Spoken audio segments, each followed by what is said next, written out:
for those of you who aren't aware, this is my last Gateway Spotlight I will be hosting. I am retiring and passing the baton. Hopefully, Tony's found a new host, but it's been a pleasure working on this project for the last 4 years. I get to meet and talk to a lot of people like these two gentlemen that I may have not met or gotten to talk to without this venue. Okay, well, we're going to go ahead and get started. Welcome to the Gateway Spotlight, a series highlighting diverse perspectives, next generation initiatives, and innovative models in international higher education.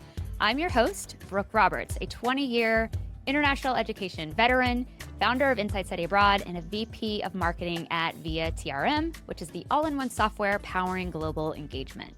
Today's conversation explores what it takes to design and deliver a truly career-ready education abroad experience, one that moves beyond just sightseeing and surface-level engagement into meaningful access, structured learning, and professional transformation.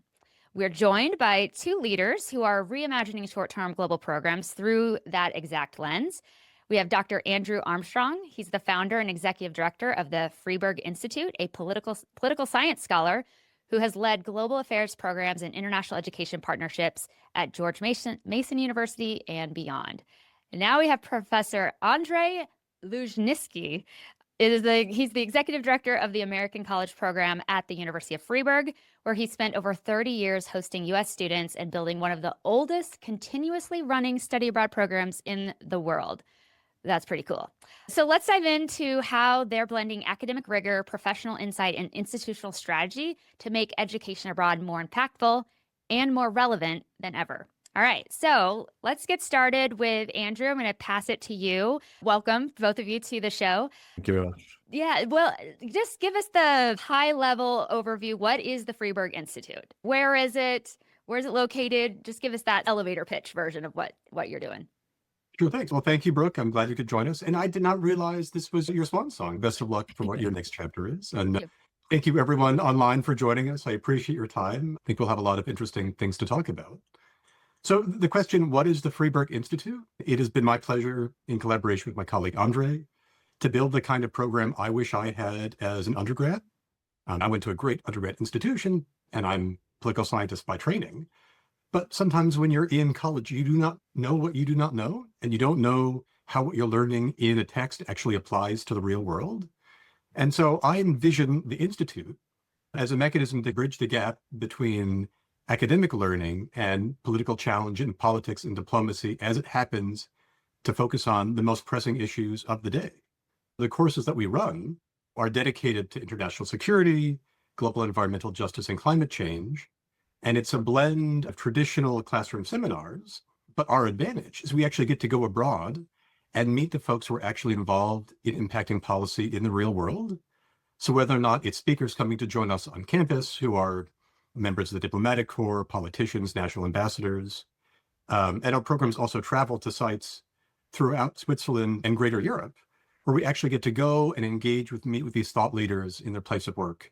It's been a real pleasure to run these programs, and I'm really looking forward to having more students join us in the future. Great, thank you. So let's lead with the main promise of this conversation is really around the career-ready element of education abroad. I've seen a lot of organizations leaning into this career readiness angle and talking about it much more openly and willingness to sort of look at what is the ROI from a career perspective of a study abroad experience? We know the learning can be great, but what does that learning translate into the, quote, as you said, real world?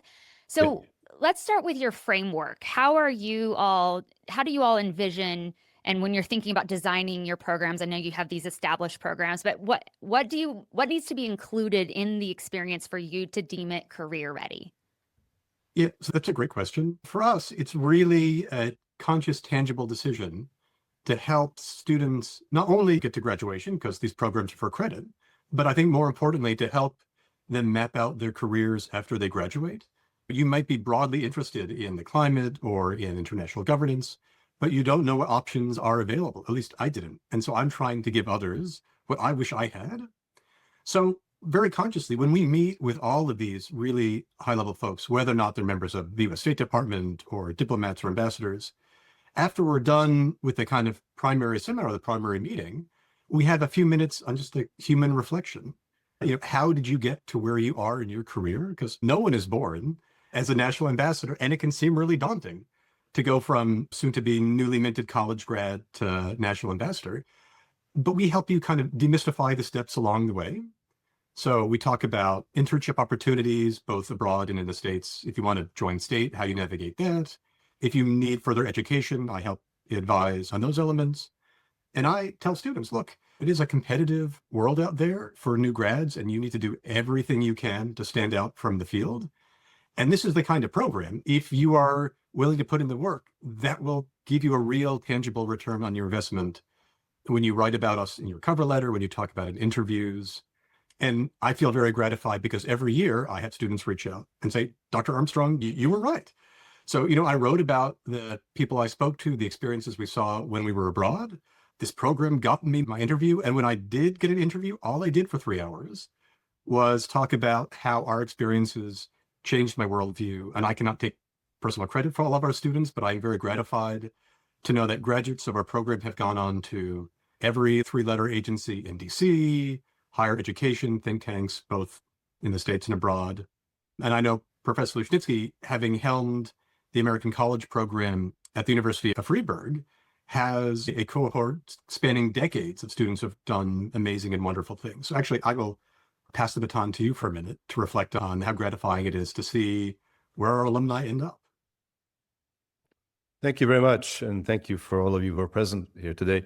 Indeed, it is, study abroad is, I think for students, it's often kind of a catalyst.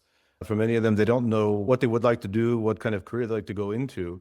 However, when they do go abroad, when they leave their environment and they have to discover a whole new environment with new students around them, also meet with these representatives at the international organizations and diplomats and so forth, it's sort of a spark, and you can see that.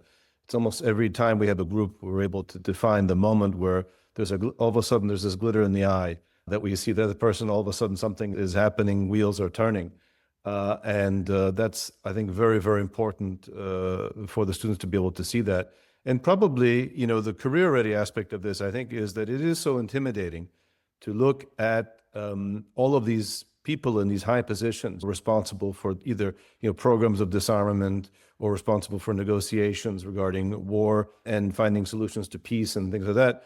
And we've been very fortunate because these are all relationships that we've built up over many, many years. Mm-hmm. And sometimes these are people who started at a very junior position or just started maybe as an intern. And 20, 30 years later, all of a sudden they're at the top. And I think the defining moment of that, which is also very rewarding to us on the other side, is when we have our talks at the end, they'll turn off the microphone and say, you know what, I've given you the official position of the institution. Let me tell you what I really think. And I think that's when people realize that these huge institutions are there. Some are more effective than others, but the only reason they are effective is because of individuals. And I think that gives them the courage to overcome this sort of intimidating, these buildings, they're intentionally built to be very representative, to be very intimidating in a way, if you like, in terms of architecture. And I think that's what makes them realize that, yeah, I can find a role in here too. Great. Yeah. I want to kind of go a little bit deeper into this because I think one of your core pillars is access to real professionals doing the work that students are studying theory and the history of, but they're getting to talk to somebody who's literally maybe coming out of a meeting, actually negotiating some big economic deal or something. And so I'm curious how that front row access, how it evolved over the course of the American program, but then also how that's translating into the Fribourg Institute model. Nobel Peace Prize winners, I was looking at the website, they don't just tour the UN or NATO in Europe, they actually get to meet ambassadors and senior diplomats. And it's not like they're low-level staffers that are assigned to come chat. It's typically them. So how did you cultivate that access? And then 2, how do you structure those engagements so students feel prepared to ask good questions of those people and really get some good insights on the career track element because of that access? Maybe I'll begin here and you take the second part of the question. Look, all of this is based on trust and building trust between people. I've been fortunate enough to have held different roles throughout my career or still hold different roles in my career that I have access to a lot of these people that are in these institutions, whether it's through meetings at the UN, whether it's at the Davos, at the WEF, and places like that. And I think that once you develop this trust, then they're very eager to be able to meet with your students. They're eager to also get involved because everyone realizes we all need a plan of succession. Leaders aren't born. These are skills that you learn over time, and everyone has to take a chance on somebody. I think we've been very fortunate that enough people have seen the value of supporting the next generation, of supporting people who are interested in this, and also at the same time, let's not forget, learning from them. It's a two-way street. I mean, it's not just that the people that come to speak to our students are teaching them. They're also curious. They're also asking them questions. They want to learn as well. They want to be able to understand what this generation, which is certainly different from theirs, whether they're Gen Xers or whether they're the boomers or whatever you want to call them, right? But they want to learn what it is that makes people tick today. I think that's very, very important.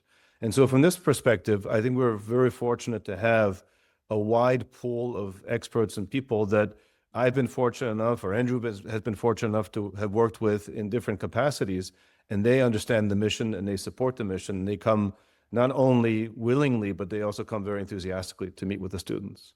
Why don't you follow up, Andrew, in terms of preparation that gets done?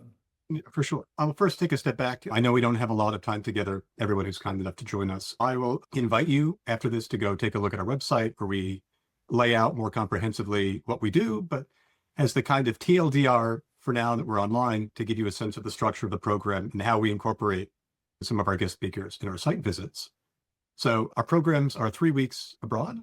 The first and third week is a combination of classroom seminars and simulations, as well as day trips to different institutions.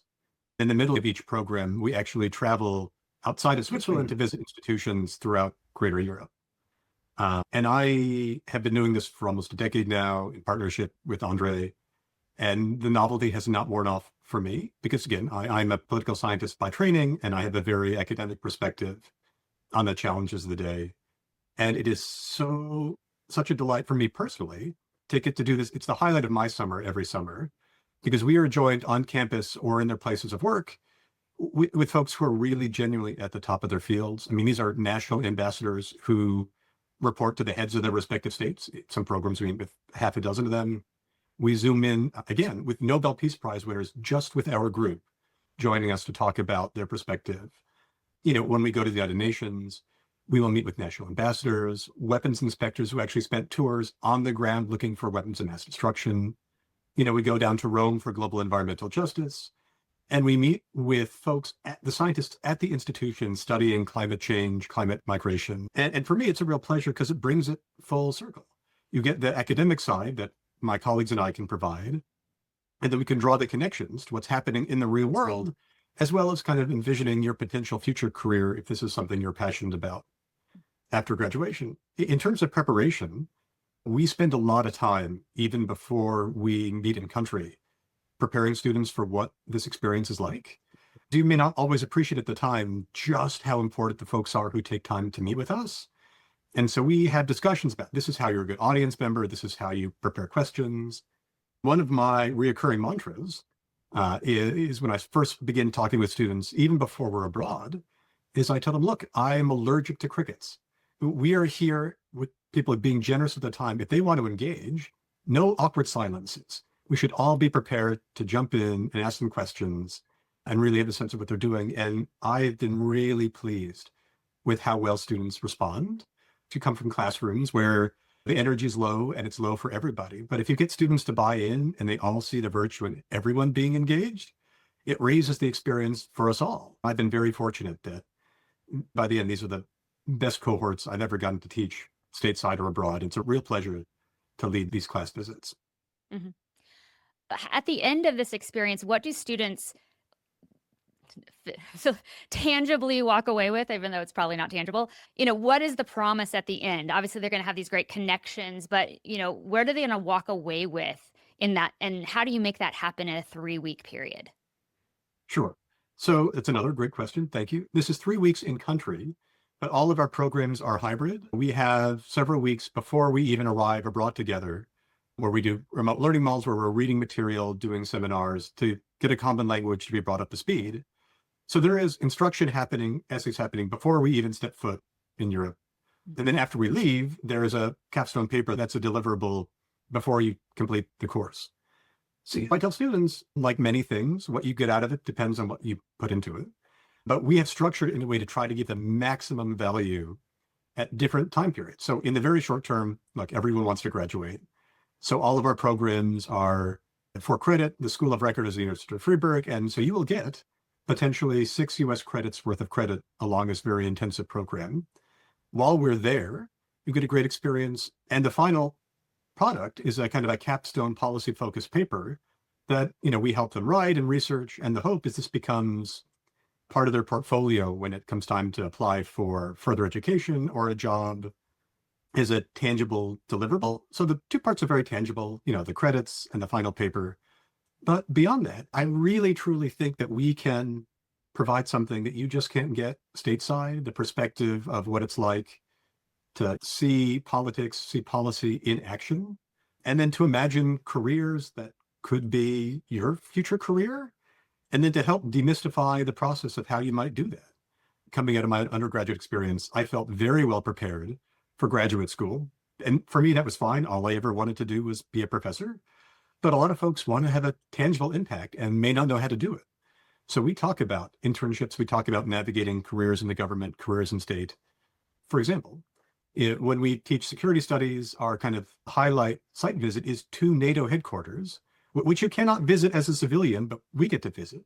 I tell the students, imagine walking through all the security, all the barbed wire, all the gentlemen with machine guns, to have a meeting at the heart of NATO, meeting with senior folks in our State Department, colonels and generals in their full regalia. It's really kind of inspiring.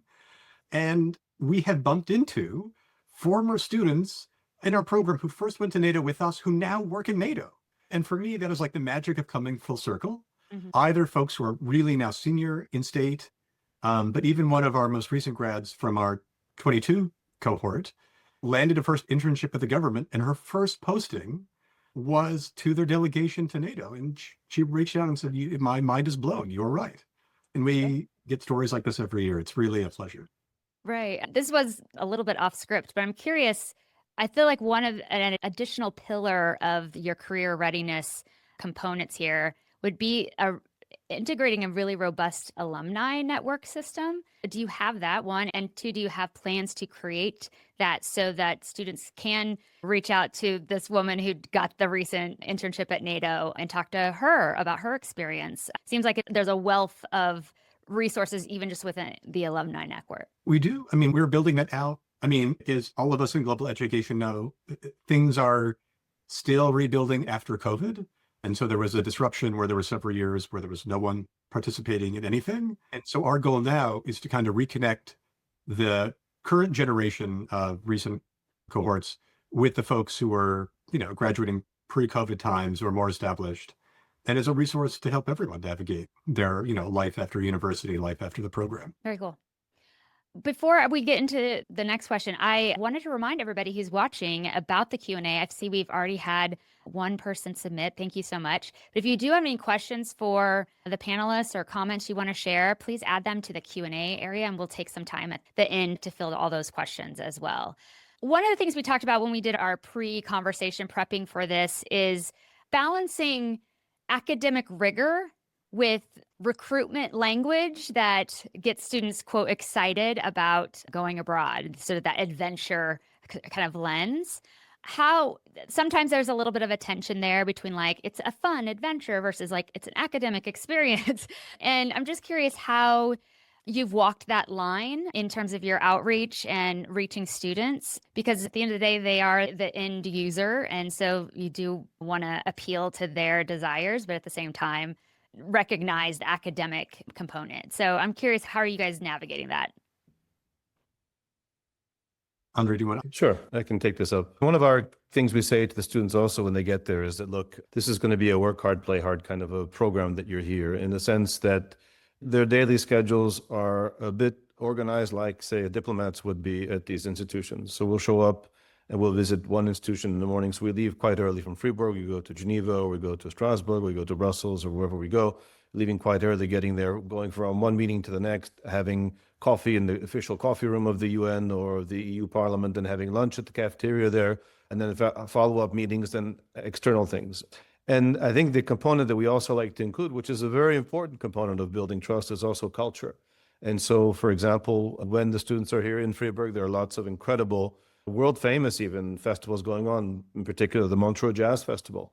And so one of our study visits nearby, and we give the students enough time that they're able to go and to discover these cultural components of Switzerland and encourage them to do that, whether it means traveling, going to places around on weekends, or when we go to different site visits. However, I don't think we're really appealing.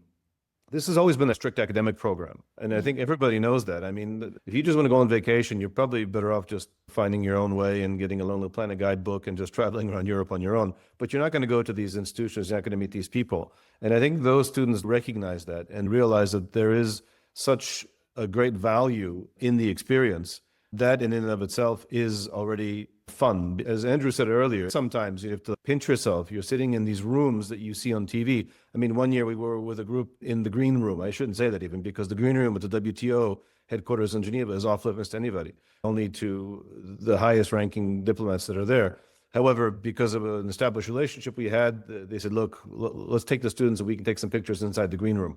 The next day, we all saw the green room as they were talking about the Doha rounds. That same room was on CNN, BBC, all these international television stations. So I think that aspect of the students, they see that this is really amazing. And I don't think we would look for a word like fun, but more like it is amazing. And sometimes you do have to pinch yourself. Mm-hmm. Well, I think the fun or adventure is the access. It's all the social proof, social connections, professional connections, like being able to drop all those names basically to students. I think that's probably the part of the fun for them as well, that just that level of access to those organizations and the people within them.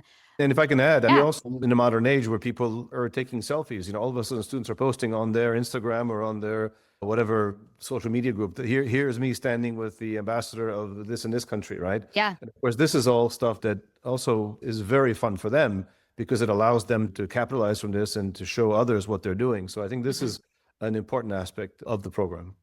Yeah, that user-generated content is gold, because you can talk about how wonderful your program is all day, blue in the face, but when an actual participant has an opportunity to say, this is why this was really amazing for me, and here's an example of something cool I got to do, and person I got to meet, that says mounds more than anything we could ever say. So I only have a couple more questions here before we turn this over to the audience for questions. So please submit those or comments, anything you have. I'm curious about how you all, because you have specific programs that focus on a specific topic or theme. Your programs are interdisciplinary. They're taught in English. They're short-term summer programs. So this tick a lot of boxes for a lot of students. But at the same time, they're quite, at least from the naming, it's like they have a really interesting focus. So I think it's security studies and global environmental justice. What made you circle around those themes to highlight in your different programs? So these were very conscious decisions on our part about what we wanted to offer. We want to be useful, and we want to be responding to the challenges that this cohort is going to grow up and experience. And so we wanted to cover kind of two different dimensions of that conversation. One is the world is a dangerous place. Our security studies program changes a little bit every summer to, on one hand, talk about whatever the kind of global challenges du jour, the war between Ukraine and Russia, or the conflict in the Middle East. So we try to keep it very timely, as well as do kind of a perennial challenges like, you know, terrorism, proliferation. And so you get kind of a very timely and a broad historical perspective. Because, you know, security isn't something you read in a book. It's something that happens in the real world.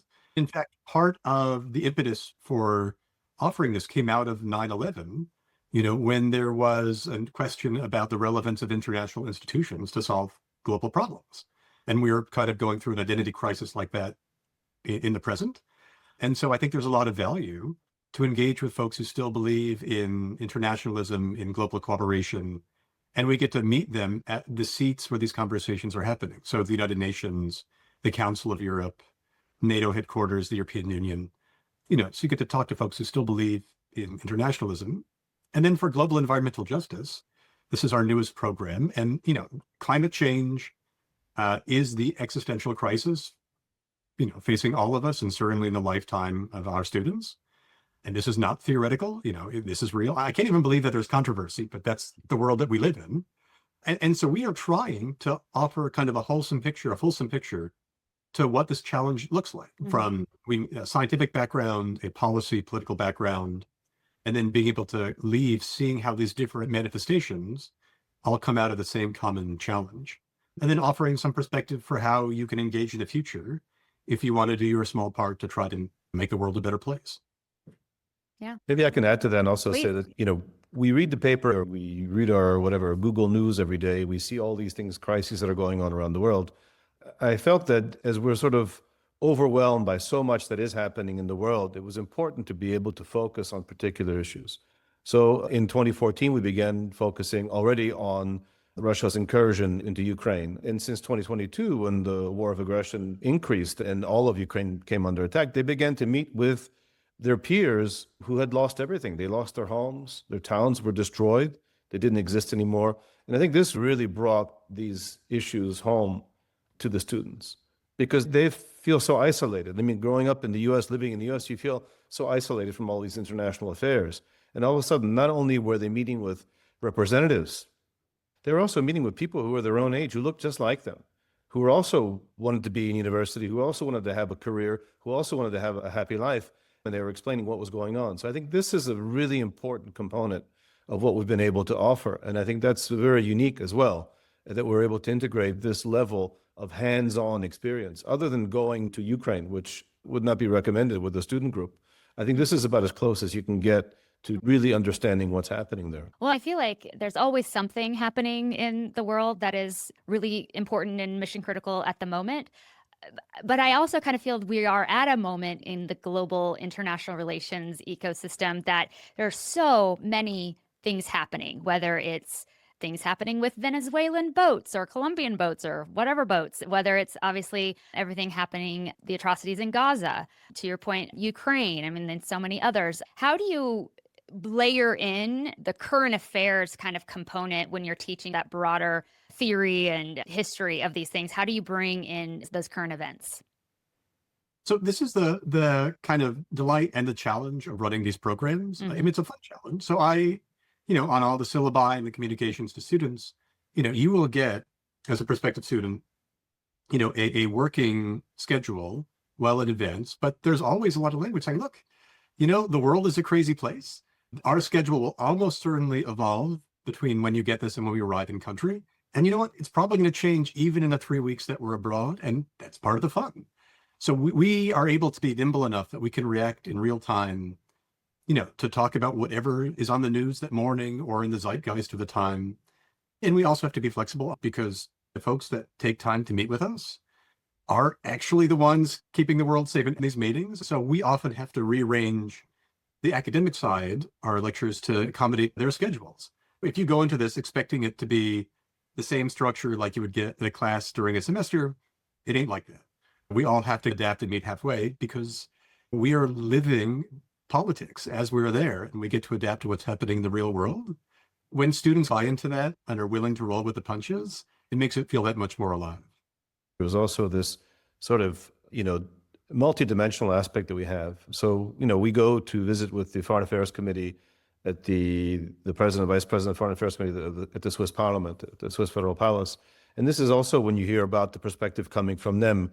And I think having different perspectives, having different points of view is very important for students at this age to be able to establish their own real point of view, one.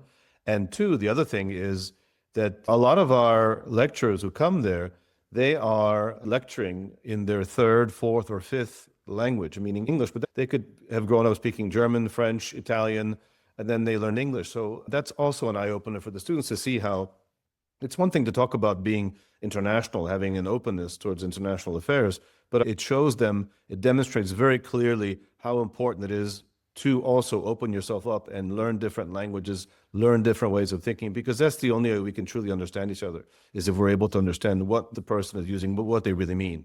And I think that is already on a basic friendship level, but imagine that then between countries, it becomes that much more complex. And I think the students get a good grasp of that this is an important aspect going forward. That was probably my biggest thing that hit me in the face when I studied abroad in Switzerland my freshman year. I didn't know about the Fribourg program. I was also a poli-sci international affairs major. This would have been perfect for me. So I'm sad that I missed it, but I'm glad you Well, guys now are. you can come back next year. Yeah, well, I wish I was actually retiring, but I still have a day job. But yes, I would love to. But I think what kind of excites me about this is, when we talk about career readiness and the ROI of higher ed in general, but I think study abroad in particular, I think, we've done a lot in terms of, I think a lot of program models have been so wide open that so they can cater to any student, any major, which is good in a way, but also at the same time, that broad generalist like approach sometimes isn't going to be as helpful when they're ready to go out into the workforce and position themselves with a unique experience and knowledge that's going to be valuable to the organization. So I think it's really exciting that this is so focused on this particular industry, if you will, and career track. I'm curious how you all are planning to bring this to institutions. What kind of partnerships make the most sense for you with institutions? I know that you have programs in 2026 that are coming up as well. So talk a little bit more about the logistics and partnership and what you look for in partner institutions to get more students on a program like this. Sure. So we're open to different models. So currently, again, thanks everyone for joining us. Our biggest challenge is just letting the world know that we exist and, getting in front of students to even be an option in the conversation for how you might want to spend a summer. So our program's turnkey.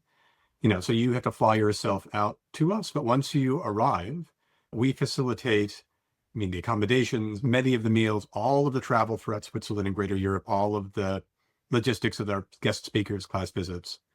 And, we've been running this for a long time, and we have programs that every year I think students learn a lot and have a great experience. So I'd be happy if anyone wants to reach out after this to have a conversation if you want to learn more about our current set of programs that we're running. If you have faculty in political science or in governmental policy who, are interested in some of these topics, but might actually want to lead a program themselves, we're happy to have those conversations too, or you can fly a cohort out from your institution led by one of your own faculty members, and we can help provide the accommodations logistics as well. We'd love to have students in what we have turnkey, but if you'd like to imagine a deeper partnership as well, we can have those conversations if you want to touch base. Great. Thank you both so much for answering all my questions, having this great conversation. I could talk about the poli-sci international affairs stuff all day. So instead of boring everybody with that, we're going to jump into questions from the audience. So this first one's quite long, so I will try to do it justice. This person it sounds like an employer who does lots of interviewing of students. And they say, when I interview students or casually ask them about education abroad, I generally say, I see you studied abroad. Please tell me about it. And almost always the response begins with, I went to ... Students still speak to the education abroad in the language of trips and travel. And then many education abroad professionals still speak to trips and tours. If you focus on career readiness, how are you bridging this unfortunate gap? It's kind of related to that adventure question we talked about. As an employer, I don't care where students went, but rather what they know and whether or not they can perform the duties of that job. There's a real gap here. Before you answer, though, I'm just like, it's my last spotlight, y'all. I'm shameless plug. The Study Abroad Journal, go check it out, studyabroadjournal.com. I designed this journal for specifically this problem. I was tired of hearing students saying, oh, it was awesome. And that's it. They had nothing else to say. So this is designed to actually help students tease out what did they learn, why is it valuable for their chosen, hopefully, career path. And so I just shameless plugs, the Study Abroad Journal. But yeah, I would love to hear from Andrew. Andre, what's your take? I would love to answer this. I don't know. Okay, yeah. Mr. Anonymous, Mr. Notwitter, we got you so covered because our trips are not, look, we travel a lot, but it is in service of the folks that we meet with. Like when we go to institutions, we do not take public tours at any of these sites. Many of these institutions, you cannot visit as a member of the public. And when we go there, it's not like a smile and a photo op. We actually get to go in and meet with the folks who work there, the glorified bookkeeper, like these senior folks representing the institution. So national ambassadors, weapons inspectors. And so, when our students have these conversations in their cover letters or interviews, You don't need to lead with, oh, I, went to the European Union. You say, when I met within an hour, our just our group, with the Ukrainian ambassador to the European Union, just us, and had a chance to ask him questions directly. This is the perspective I got. Again, this gentleman's country's at war for its survival, and you get a chance to ask him questions directly. Or when we go to the United Nations and speak to the ambassadors there. And so it's the human dimension, and we can lead with that. And you talked about, Brooke, the kind of, selfie generation. We come back with selfies with the Canadian ambassadors, weapons inspectors, diplomats, members in the State Department. And so you can lead with the human perspective first, and then kind of humble brag along the way of all the cool things you did to do in service of getting there. And we spent a lot of time talking about how to think about and reflect on your travel. So this is such a good question, and we so cover this in how we communicate. And I think students really appreciate that. This isn't a tour of a building. This is the people who work there that bring a perspective. Can I just follow up on that and say that, I think a lot of it also is you have to learn what is the protocol, what is the proper comportment when you go to these institutions. And I think leading by example is a very good way of doing that. Everybody's, you can see people are watching. What is the interaction between us and the ambassador? Going to these places, and also beforehand telling them, how do you address these people? These are all basic skills that you need. And in any working environment, you need to know how to be prepared for that particular environment. And I think this is something that they see, how we can adapt. You can also see that these are humans, and they see how comfortable they are and that they're able to ask. And you earlier said, how do you get them to ask questions? I mean, I think it's probably the other way around. How do we get them to stop asking questions? Sometimes we have to limit it because they have so many questions, and the willingness of the people presenting is there to stay. But obviously, you can't stay for hours and hours. They have a busy schedule. So I think also the idea of presenting what it is that we're doing, why we're going there, why that institution is important, and who that person is, and then talking about their particular career, telling people how they should behave. Even silly things, telling them how they should, how they need to get dressed going to these places. We remind them all the time, you are ambassadors of your country, you're ambassadors of your school. You need to be aware of that. And I think that's something also that we often forget in this very informal environment that we live in today. That they go dressed in suits and ties or appropriate, business attire to meet with these people, I think is also a very important aspect of learning that there is a certain way you're expected to behave in certain environments. Mm-hmm. Yeah, I think that's all really great advice. I think it kind of boils down to, if you want to get good at something, practice. And so if you want to get good at answering the question, tell me about your study abroad or education abroad, the students need time to practice. And we as professionals, we might have that down. We might know how to answer that question smooth as ice. But students, they're going to muddle their way through it because they just don't know how to do that yet. And so I think giving, whether you're doing it in your reentry programming or you're having a moment for students to do it before they come home from Switzerland, giving them a chance to actually practice describing the experience and why it would be valuable, why it's going to be valuable to them for their internship at the State Department. Why should they care at the end of the day? So I think that's the best advice I would give, is give your students opportunities to practice. It's going to feel cringe. It's going to feel awkward. It's going to feel uncomfortable, but that's what study abroad is. That's why we do what we do. We want students to get uncomfortable and feel awkward so they can work through those things and learn a lot about themselves. So thank you for that question. We have a few more here. I wanted to jump in. Adam Kellner asks, what's the long-term vision for scale and growth of the program? Is that even a goal? And regardless of the goal, how can we support you? Anything we can do to help? Well, that was really nice, Adam. Well, thanks. Appreciate the question on both components. And so we have different timeframes, like everyone who is working at a vision. So, in the immediate term, I had been running this program, pulling from a narrow cohort, and I think there is value in lots of folks who are interested in coming and getting this perspective. So in the short term, I just want the word to get out there, to have conversations with schools so we can be added to the list of potential partner programs, so we can talk to our students and see if anyone is interested in joining us. So in the short term, if you are tuning in from a school and would like to learn more, would love to have a conversation with you offline and potentially get a chance to pitch to your students, either at a study abroad fair or speaking to departments, so you can learn more about what we do. And then in the long term, we have other programs that we have ready to run later. We have conversations with other places where we'd like to send students, other topics we'd like to cover. But at present, we're focused on just getting the word out there for security studies and environmental justice, at least for the next few years. Mhm.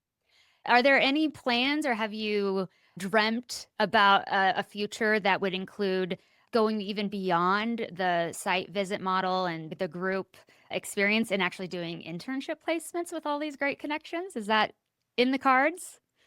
I don't know. It's, these are, lots of dreams for later tomorrow. Yeah, yeah. So, we've had discussions with members of the Swiss Diplomatic Corps, and there used to be an exchange program where junior staffers, early career folks, especially I live outside of DC, so primarily DC, but other international organizations would send people to Switzerland for a period of time to actually see firsthand the places that you talk about in your policy memos and to get a sense of the broader world. And so, a long-term vision, it'd be nice to potentially relaunch that kind of exchange because that has lain dormant for a number of years, but Yeah. that's a conversation, I think, potentially a future summer or a future program. That's exciting. I think it's definitely something people would be interested in. We have time here for one more question. So let's go with this person, anonymous, also asks, why Switzerland?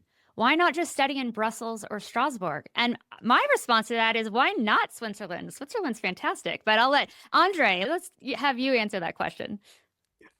Well, I think, part of it is that, listen, this year, actually next week, we're celebrating our 100th anniversary of our program.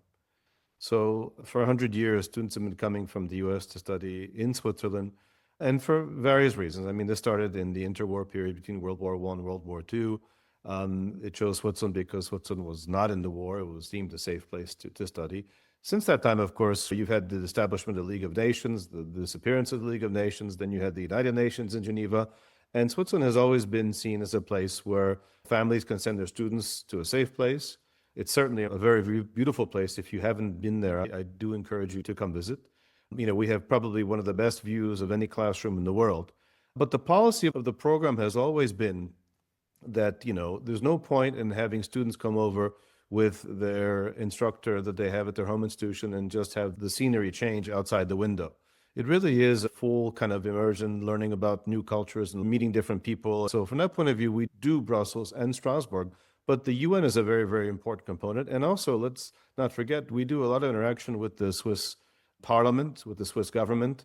And that's also something, Switzerland is known as the sister republic of the United States because the parliamentary system is based on the US system. You have two houses, a high upper chamber, lower chamber, and so forth. So I think there's a lot of value to all of these components.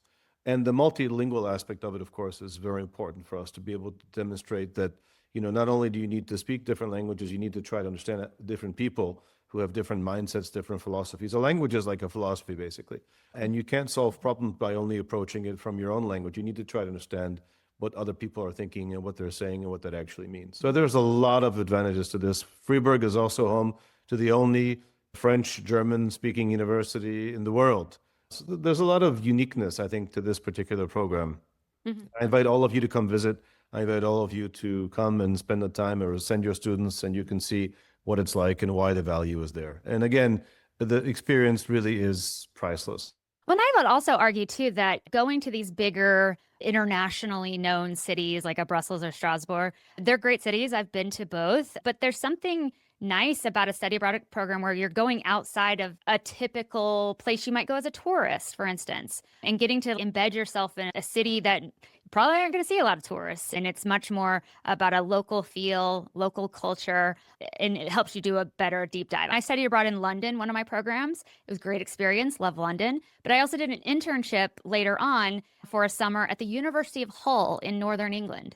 And you may not know this, but it was such a different experience. And I felt like I got to understand way more about the British and their little, cultural idiosyncrasies and elements than I ever did in London. So I think there's something special about going to those off the beaten path destinations that you may never go to otherwise.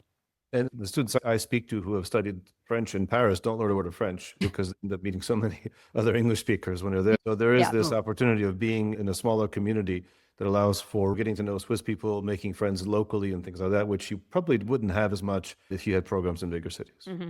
Great point. Well, Thank you both so much for sharing your experience and these interesting programs that you have available for students. I'm excited for all the future diplomats that get to go through this experience. Jonathan's going to drop the LinkedIn profiles of these gentlemen in the chat, so you can go connect with them there. We'll be sending out show notes in the upcoming Gateway newsletter where you'll get all the links to all the things. They just launched a brand new website, so go check it out. It's very beautiful. As a marketer and somebody who's building a new website myself, that is a labor of love. Quickly to say that the website is relaunched, and so we are still building it out. And so if you continue to tune in over the coming weeks, there'll be picture galleries, additional features added. Great. This is a first look in service of getting to meet all of you. Yeah. If you continue to check back on us, there'll be great things afoot for the coming weeks. Great. And I'll add also that we're updating our site for next week for Thursday. So there's a couple of things that are still incomplete there, but you'll see that as well coming up next week. Great. Since this is my last Gateway, if you all want to connect with me, the link for my LinkedIn is there as well. I'm not sure if there's going to be another Gateway Spotlight in 2025. There might, so stay tuned for that. I'm very excited to hear who the new host might be. If you did have any questions about the Study Abroad Journal, feel free to reach out to me. I'm happy to chat about that as well. Thank you both so much for being on the show. Thank you very much. Thanks, everyone. Have a great week, everybody. Hope to see you in Switzerland.